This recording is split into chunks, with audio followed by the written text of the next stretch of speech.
All right, so this is what the Lord laid on my heart. This is what the Lord said. I said, Lord, I can't, I said, I just didn't understand why I, why all these old feelings is resurfacing, the same feelings that resurfaced when I was married to your father. Okay. I didn't understand why. I thought this part of it was over. Why am why these old feelings are coming back, and why do I have to deal with them? I mean, I'm saying, you as a grown man, and I don't why am I dealing with it? I should be at a different stage in my life. I should be at a different stage in my life. I shouldn't even have to even go, to regurgitate all these everything that I've done in the past, and go through it again. I talked to Jeffrey. I says, Jeffrey, now your father, he died at 60 years old. Your father just died, okay? A couple of months ago. He died at 60 years old, and God kept him within a whole 60 years old, him really not knowing what to do. And then Jeffrey says, well, Mom, because he had an enabler. He had his sister and his mother enabling him. Every time your father would call him for something, they would help him. I said, that's because now I understand, because he didn't know what to do. They understand that he wasn't built with that capacity to do what he needed to do. He needed help. And I said, your father didn't go out of this life without having that help that he needed, because I was married to him. I was married to him to 12 years until I couldn't take it anymore. He did everything possible to reject what God has placed in his life that he needed. And even at the time, he probably didn't know he needed, but he did need it in order to make his life work in a normal way, because he didn't have the tools, he didn't have the function, the cognitive function to function alone to make it work by himself, because he kept doing silly things over and over and over again. But he had what he needed and he rejected it. He may have rejected it at the time because in his mind he thought he was a man. Yes, you was a man, but he didn't understand that he had lacked some things, and he didn't understand that God didn't give everybody everything to survive in a relationship. He's going to give you half, and he's going to give you half. But he rejected it. He knew that he needed help, but he didn't want to reject the person that helped him. I did everything. Everything was okay. And I didn't mind doing everything because I could do everything. It was a family. And he didn't realize that he lacked everything that he needed until I left and I wasn't coming back.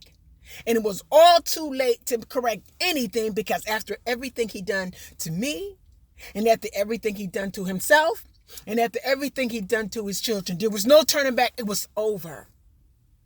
It was over. And so I said, Lord, why am I going through this again? I went through it. It hurt.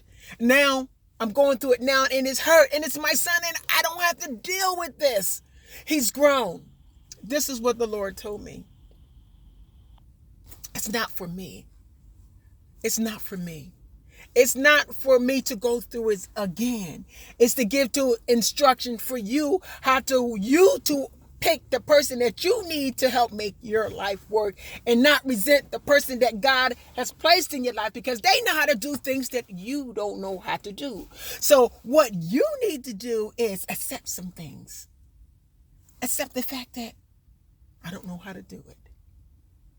And it doesn't mean I will never know how to do it. It's just I'm going to have to trust the person that God placed in my life to help me do it and help me build on it. And if I don't want to do it, then let go and let this person do it. And don't resent the person who is strong in that area. And because you're not strong in that area, it doesn't mean that you're weak, because that person who's strong in that area can't do some of the things that you can do. Your father when your father worked at the first time, he did work and he did give me the money and I did pay the bills. He did do that. But on the other hand, the stuff that how I was making things work, he didn't like how I was operating, because he didn't know how to do it. So he resented my strength. But my strength was for him too, to make it all work. And on the other hand, working. You know what I'm saying? I'm having a problem working, and I always did. And that was my weakness. I am not meant to work because I don't know how to do it. I can't. I don't know how to do it. I can work. I can't work like that. And I realized that was my whole thing. I was missing, raising all of you guys up. I had problems working. I just didn't know how to do it. Okay?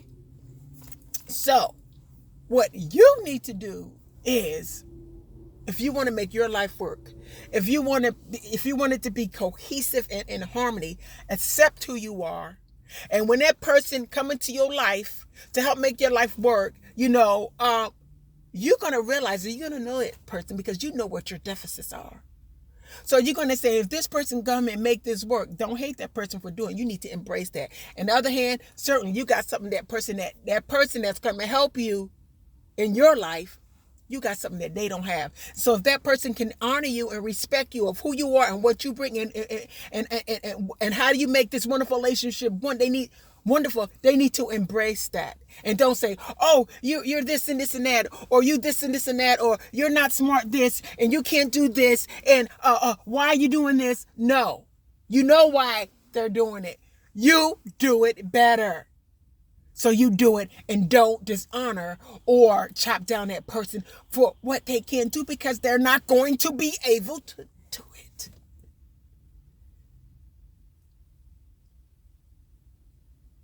That's why I'm going through this again.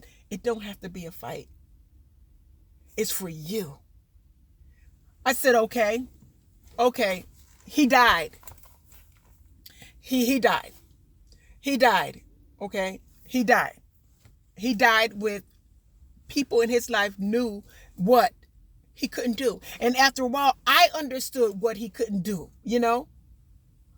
but it took all our years in this confrontation of disagreeing, because he was not liking what I can do. And I couldn't understand why he was not liking me, because I couldn't understand it. I could not understand it because I was loved. I was caring. So now I understand this were our growing years to try to make it work. But he resented the whole time. I was always there until I couldn't take it no more. So now I understand now that I had to go through to understand that he couldn't do it. I just didn't meet your father and realize that he couldn't do these things. Because in the beginning, we had fun together. I laughed, we smiled, but I started growing, and then he stopped. He wasn't growing. And that irritated me to no ends, that he was not growing in that area, in some areas. And the choices that he made was against what he should do. And what he should do was, and what he was doing that he shouldn't do, was all laws written in the Bible saying, you shouldn't do this, thou shouldn't do this, right? But he was doing it. And if he would have stayed in those parameters, he would have had a wonderful life together. Yes, he would have a wonderful life together. Now, on the other hand, I'm not pointing my fingers at you, but if you know you're doing something that you saying that God said that you shouldn't do, God is trying to protect you from, you doing something that you shouldn't do, because whoever you might be doing something with that you shouldn't do, it's not going to be for your benefit, because you shouldn't do it. And that's how you keep safe. I don't know. Now I understand. I feel free. I was very, very, very upset.